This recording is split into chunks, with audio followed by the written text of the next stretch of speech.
Welcome to Talaterra, a podcast about freelance educators working in natural resource fields and environmental education. Today, my guest is Janice Kelley, an independent informal educator, author, and principal at Nature Detectives, an after-school enrichment program for children with curious minds and a love for problem solving. How did Janice create Nature Detectives? What does she do in this program? And what is the focus of her current book tour? Let's find out.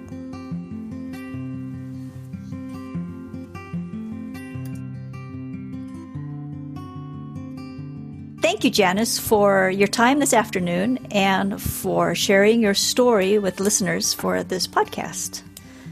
Thank you for inviting me. I've been reading your writing about the Fair Oaks Bridge, which is the focus of your new book. And your writing is very thoughtful and very calming. And I can feel the world slow down as you focus on particular elements of what you're looking at. And I can tell that you observe the world in a very active way. So I suspect that your appreciation and love of nature goes back quite a ways. And so I would like to start our conversation by asking you this question. What is your first memory of enjoying the outdoors? I used to play in my backyard a lot and swing on the swings. I rode my bike around the block, go on walks. I don't remember really how old I was, but I know I always liked being outdoors. We went camping a lot as I got a little older. And I was always walking and being outside. I never really thought of it as a vocation. I did know that I liked doing it. So when did you realize that nature was important to you and that it could be your career? That was not until 10 years ago, actually. When I want a break, when I really want to get away from the day-to-day life, I will take a drive. And in this particular day, I drove to Point Reyes in San Francisco Bay. And I was driving down the road. I took the exit off the freeway. And there was a creek by the road. And I had the windows open. I was listening to the creek. I stopped.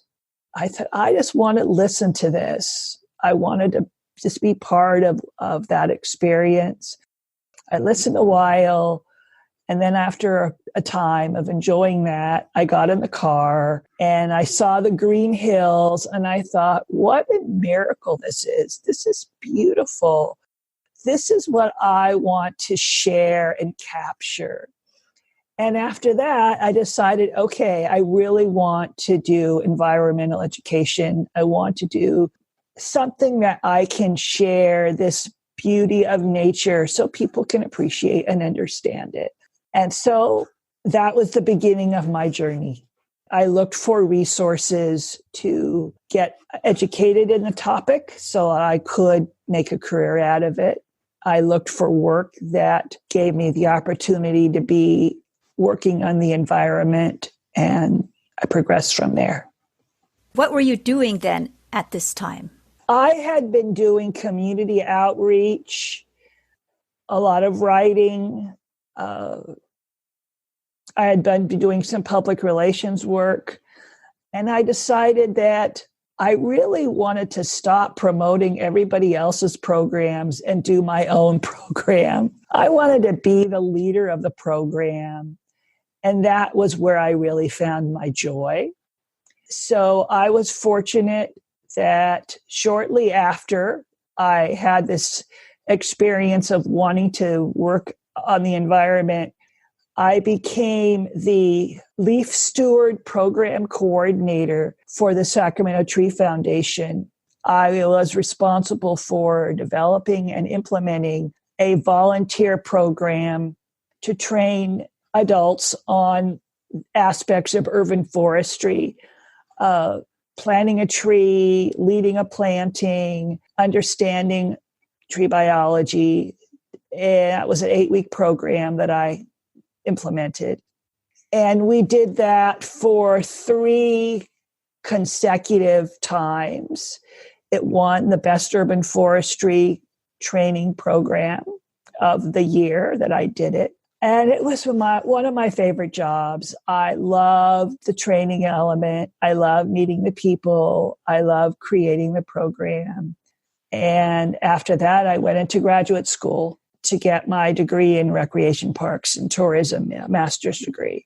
So that opened up more opportunities for me because I worked with California state parks and I worked on their state park brochures and a lot of research on different parks. And after I left state parks, I went to Sierra Nevada Conservancy and did more than 100 narratives on California historical landmarks. So I was still working on the tourism part of the work of getting people outdoors and understanding the destinations and the history. Then I did some field trip curriculum, which was really exciting for the John Muir National Historic Site, which was field trip stations, getting kids involved, teacher training. I created the field trip curriculum, and then I decided it was too good to sit in a file drawer, and I knew that they would use it. So I created a book. And so now that book is called Through the Eyes of John Muir, Practices in Environmental Stewardship. I was actually embarrassed the first time I went to the site because I didn't hardly know who John Muir was. And there I was talking with the experts at the site. Well, I learned a lot about him and created that project. And that actually gave me leverage to do another field trip curriculum project at the Lewis and Clark National Historical Park in Astoria, Oregon. That expanded my knowledge to archaeology and trade of the Native Americans, the Chinook people, and their culture. So that was really exciting to do. And since then, I've just been doing writing and later on started my blog, which turned into my book. And Nature Detectives was my way of applying my skills so that kids could really be involved in nature at school. They didn't necessarily have to go to the park to learn that there's nature. They could learn about it in their own campus after school. That is fantastic. That is a lot of work. And that's amazing. It really is amazing that you wrote interpretive copy for 100 different sites. And I've done some interpretive writing for interpretive panels for a couple of different, as a subcontractor for a couple of different interpretive planners. That's also been really good. So as projects come in, I do those things and enjoy it. Mm-hmm. Then your clients have been interpretive planners. They've been historical sites. They've been schools as well. Public agencies. I also worked with UC Davis to do a publication on invasive species, which I thought, I know nothing about this.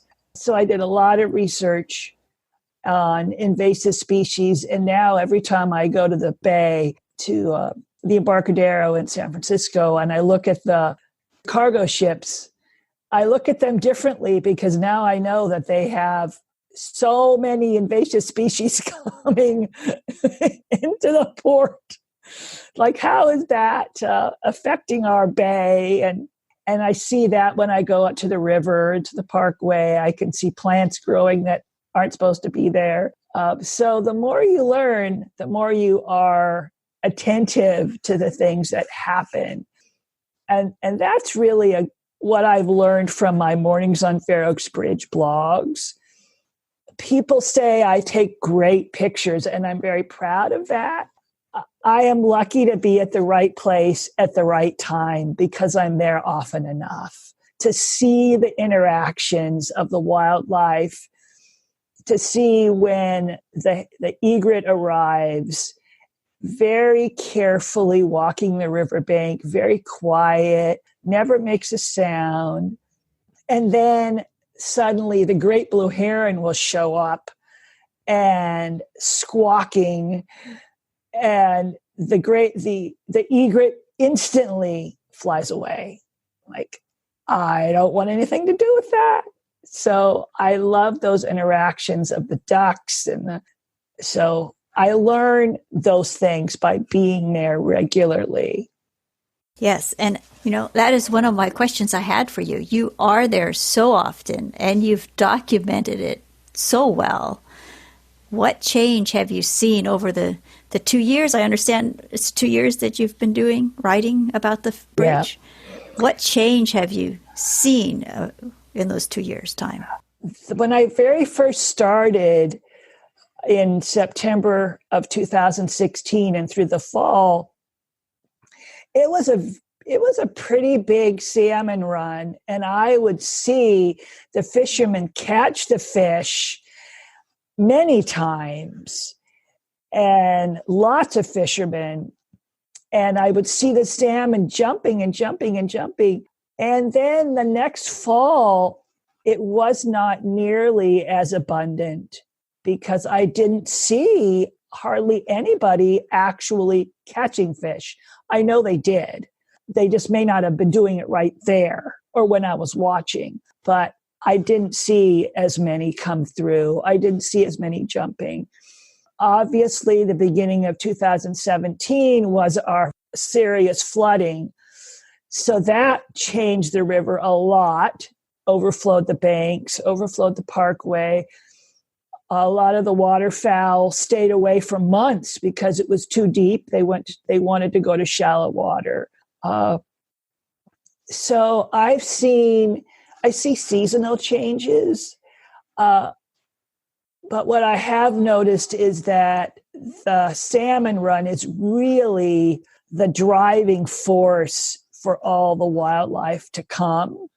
And when there is less salmon, the wildlife are just not as plentiful. The first time I would watch the ducks feed in the channel, and I didn't see as many of them. I saw salmon. I just don't think there was quite as many. So those are things that I see over time.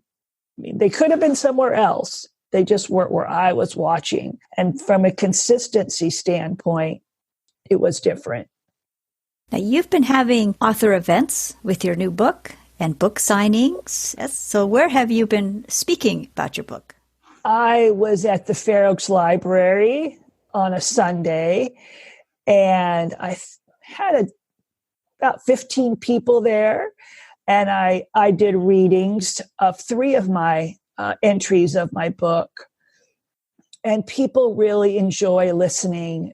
They tell me that they can see the visual images when they close their eyes. They don't even have to see the picture. I spoke at the Sacramento Book Collectors Club the day before on Saturday, and they loved hearing about it. They were asking us so many questions because they are very literary. So they were not only asking me questions about the experience and when did you start going and why, which is what I tell them to begin with. They also wanted to know, how did you put it together? How did you publish it? So people are really interested in why I do it and how I would ever get started in thinking about it. And often they ask me, aren't you afraid to be there by yourself? And I say, people are just not there at 6 o'clock in the morning. That I sold many books from there, and people are giving them as gifts. People are wanting them because they just want that experience. And I'm going to be speaking at Folsom REI in April and the Folsom Library in May. And I'm still looking for other places to speak. I just found out today that I'm going to have an event at the Avid Reader in Sacramento. I don't know when. So I'm continuing to looking for places to speak about it and read and share this abundant wildlife and this beautiful resource that we have right here in our neighborhood. Mm-hmm. Yes, very nice. You mentioned you were searching for places. Have you looked at the IndieBound website to look for the listing of the independent booksellers in your area? No, I haven't done that, but I have looked, done a Google search of bookstores in the area and called many of them. And some are not a good fit. Some are used. And so I continue to search that. People have told me to try hotels or resorts as a place where people would be interested in reading, and I haven't yet tried that. Yes. And conventions, people visiting the area, visitors bureaus. Yeah, I haven't tried that yet. I'm still in the very early stages of developing readings for the book. So those are all good ideas. Through your work, you strive to establish meaningful connections between people and place. And so how do you determine which connections to make? Of all the possible ways you can begin to tell a story, how do you narrow your focus? And what is your first step? In telling a story? Mm-hmm. Well, I like to engage people. I like to ask them a question, because once you ask a person a question, it gives them an opportunity to share what it's special about that place for them. Have you been here before? What was it like? And then we can come up with the commonalities of, oh, okay, well, did you know that salmon come here through the fall? Or did you know that the turkey vultures are here? Or that the coyote is attracted to the rabbits? And they usually have some kind of experience already. So that helps build the story, because once they're engaged, then it becomes more meaningful for them. I've showed the pictures from my book to my nature detectives, and they get really excited because it's the real thing. And I was just sharing a story last week about a bear encounter that my family had at Sequoia National Park. And it seems like many people have had bear encounters, and they all love to share their story. And that really gets them excited about being outdoors. Like, oh, whoa, wow. And then they really, it's like, wow, that's really exciting.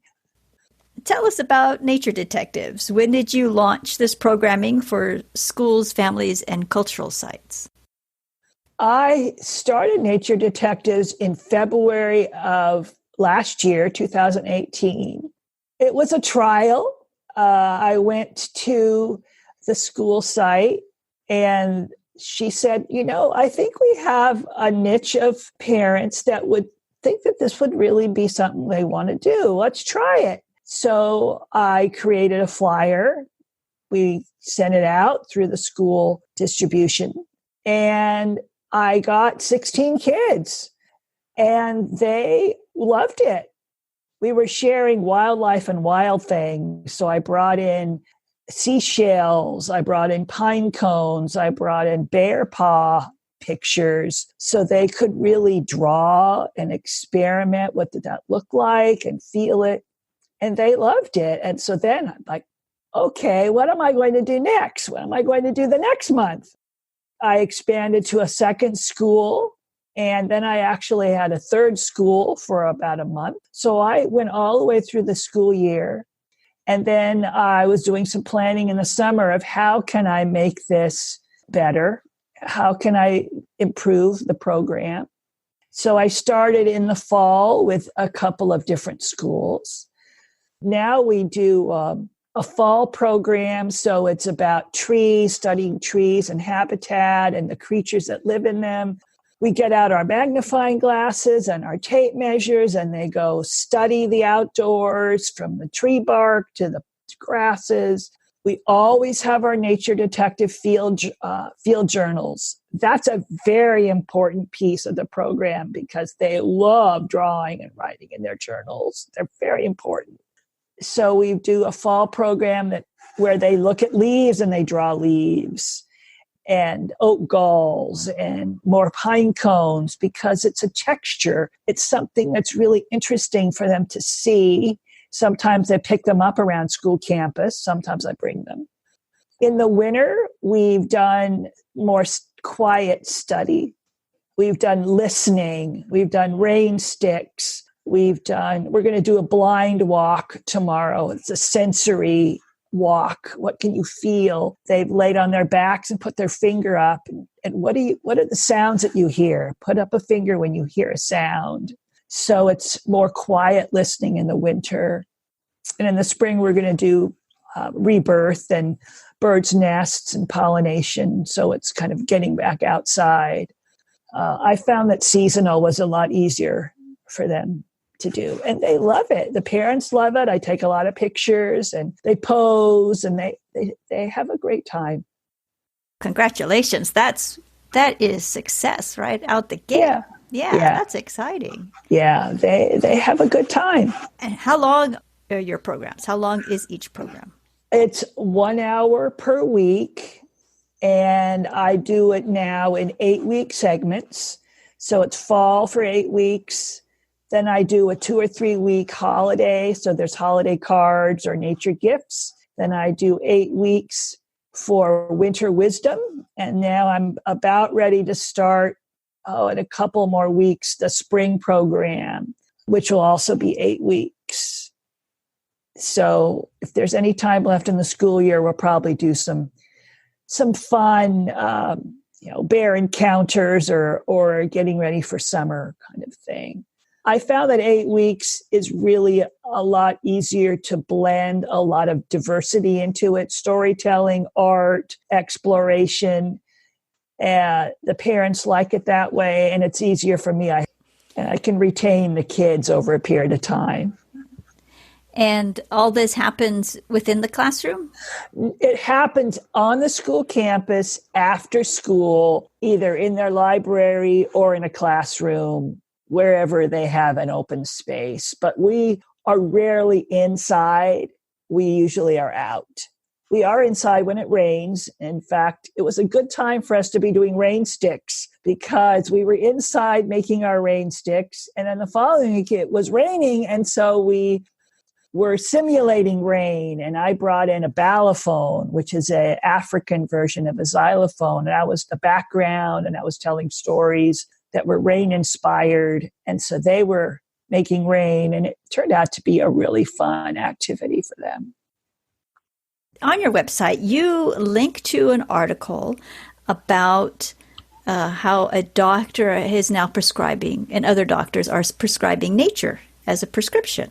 And the doctor makes an interesting comment in this article where he mentions that a generation of kids don't know how to be outdoors. How does nature detectives teach kids how to be outdoors?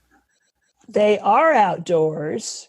They learn how to interact with it. They study the tree. They are running around.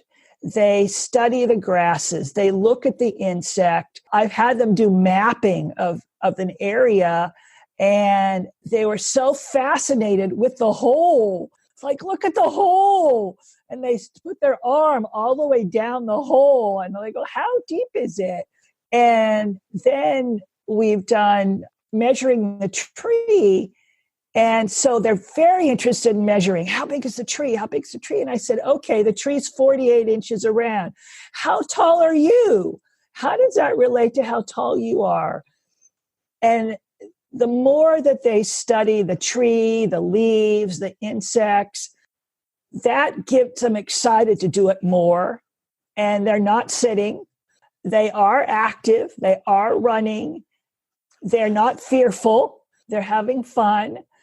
I am really not the lecturer. I'm not really the teacher.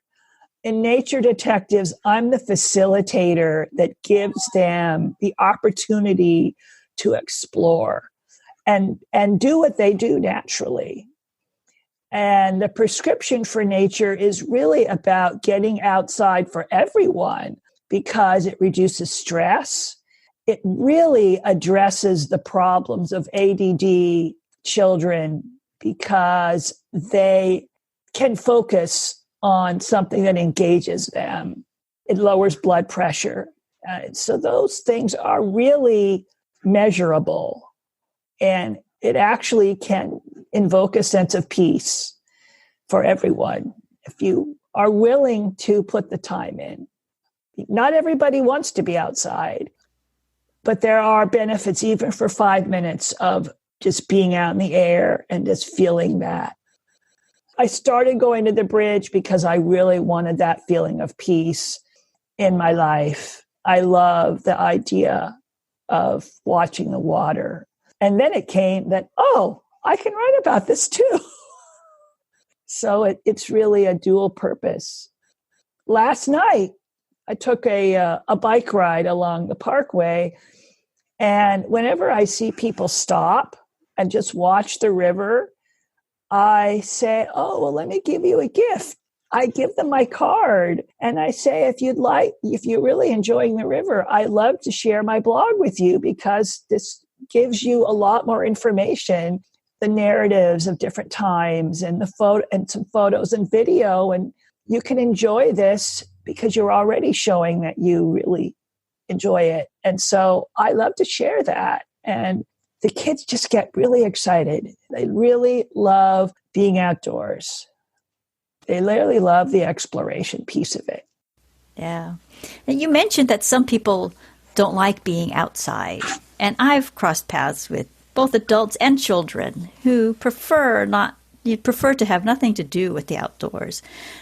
I was wondering, with all the interaction that you have with people, what elements of nature create the most anxiety for children? Well, some people are afraid of spiders. Some people are afraid of worms. They don't like to get dirty. And then that's why they go outside, because they get to see that stuff and they get to be dirty. So there are children that are really sensitive and loud noises bother them. Touch is really a difficult thing for them. And so in that case, it's a really slow initiation. Okay, you don't need to go out and run and play, but let's just come here and just feel the tree bark. Why don't we just see what that feels like? And that way it's safe. I'll go with them. I'll hold their hand. A lot of times the kids will say they will want me to hold their hand as they explore. Let's just feel the tree bark. Let's just look at the grass and see if there's something interesting in there. And where they can feel safe, they need to feel safe first. And maybe they just don't feel safe outside. Where would you like to take the Nature Detectives program? I would like to be able to present the Nature Detectives program for sites or nature centers or conservancies that don't have a program and they don't even know how to create one. I would love to be able to present this as a program, turnkey. Here's what you need to do. It's very simple. It's very inexpensive. I'm still in the process of making it so that it is basically a downloadable item. I'm working on a leader's guide right now that will make it so that a site can say, okay, here's what I do week to week, and here's the supplies I need, and here's how I make it go. I would love to do that. Is there anything else about Nature Detectives that you'd like listeners to know? I think Nature Detectives is a lifestyle choice, and some parents don't really understand nature themselves. They don't understand what nature education is. They don't know how to interact with their children outside because they just never had that education themselves. And I would love for people to think of Nature Detectives or any outdoor education program as a lifestyle choice, not just, oh, great, they're having fun for an hour. this week. Because when you just say, oh, it's an after-school program for an hour and they're done, that doesn't give an opportunity to open them up to support themselves when they're elsewhere. That's my answer. I like it. I like them to think of it as a lifestyle choice rather than a 1 hour make and take kind of program. It really is a decision. What do you think needs to happen for people to get that type of thinking into their normal daily life? And then what does Nature Detectives do now that opens the door to that happening just a little bit? I can answer the second question much easier than the first. This program gives children the opportunity to explore without being graded, without being evaluated. They don't fill in worksheets. They do it all hands-on experience at their level of what they can do.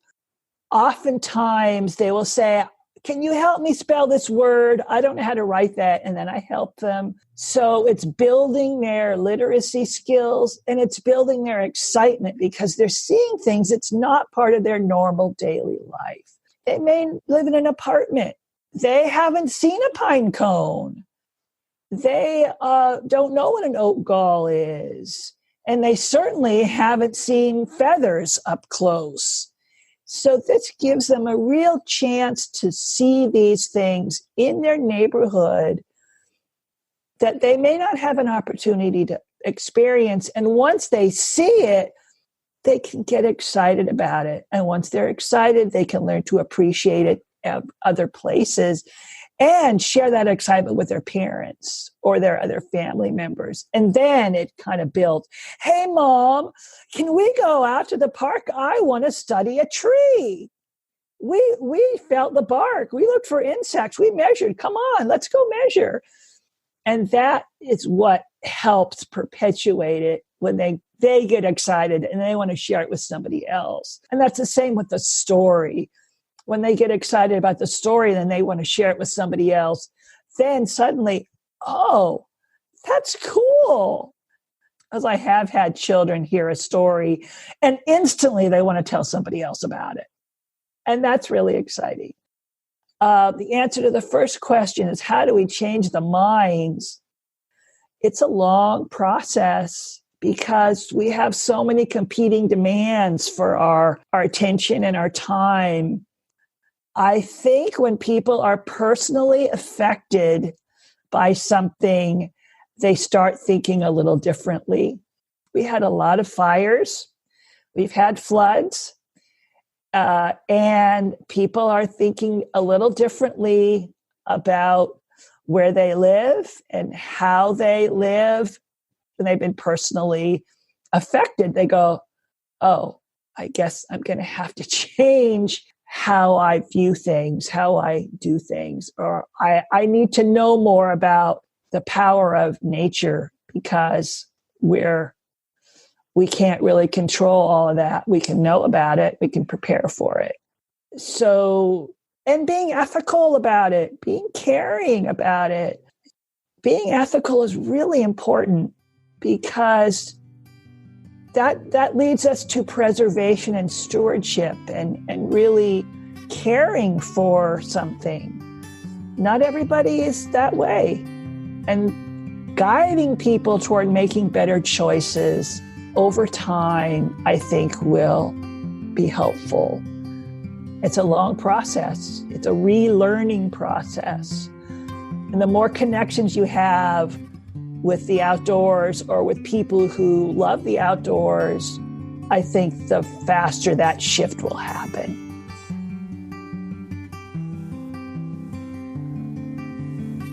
Learn more about the Nature Detectives program, Janice's books, and her consulting work by visiting the show notes for this episode at talaterra.com.